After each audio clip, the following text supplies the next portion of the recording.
À peine l'année commencée que déjà l'école est finie. Au moins 12 professeurs, le principal et la CPE du collège Jules Ferry de Gémozac sont contaminés au Covid-19.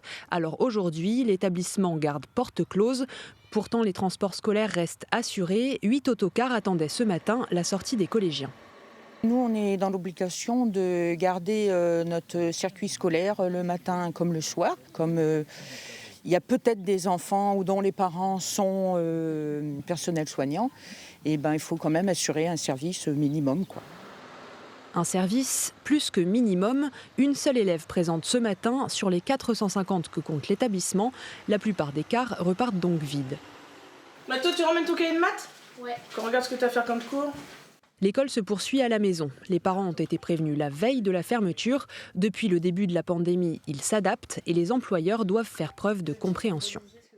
Tout de suite, j'ai averti mes responsables qu'au lieu de 2 jours de télétravail, il fallait que je reste toute la semaine en télétravail. Parce que du coup, il faut assurer le suivi. Mathéo, il a que 11 ans et demi, donc il ne peut pas être indépendant totalement.